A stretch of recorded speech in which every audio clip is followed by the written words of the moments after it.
Welcome to The Explainer. Today, we're going to talk about something that really separates the most successful companies from everyone else, how they organize their technology. We're going to break down something called architectural maturity models, using a simple guide that'll make it all crystal clear. So let's start with a question. Think about a company, maybe somewhere you've worked or interned. Is their technology a well-oiled machine where everything just works? Or is it more like a giant mess of tangled wires and confusing software, total chaos? Turns out, the answer to that is a really big deal. You see, a ton of organizations, especially when they're just starting out or growing super fast, are pretty much living in a state of tech chaos. We can call this level 1 maturity, and it's basically the default starting zone for a lot of businesses. This first stage is officially called the ad hoc level. And honestly, it's exactly like a group project where nobody makes a plan. Every single team is doing its own thing, buying different software, building random tools. There's zero consistency. It's inefficient, it's risky, and it's definitely not built to last. So how does a company actually get out of this mess? How do they level up from that chaotic starting point into a high-performing machine? Well, just like in any complex video game, they're going to need a strategy guide. In the business world, that strategy guide is called an architectural maturity model. It's a formal framework that helps a company take a hard look at how its tech is running and then gives it a clear path to make things better. The whole point is to make sure every piece of tech is actually helping the business win. You can just think of it as the official rulebook. It lays out a step-by-step path to go from those messy, disorganized practices all the way to a state where the technology is so good, it's actually creating new business ideas. It's the roadmap from total chaos to total mastery.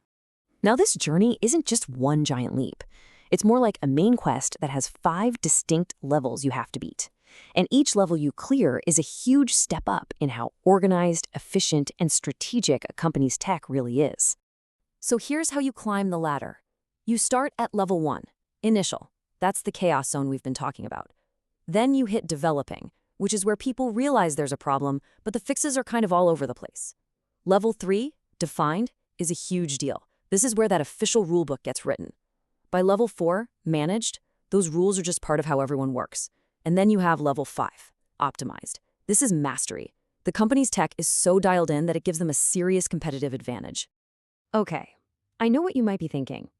This sounds like a ton of work. Why would a company invest all this time and energy? What's the real prize for finishing this quest and hitting those higher levels? Well, the payoff is massive. For real.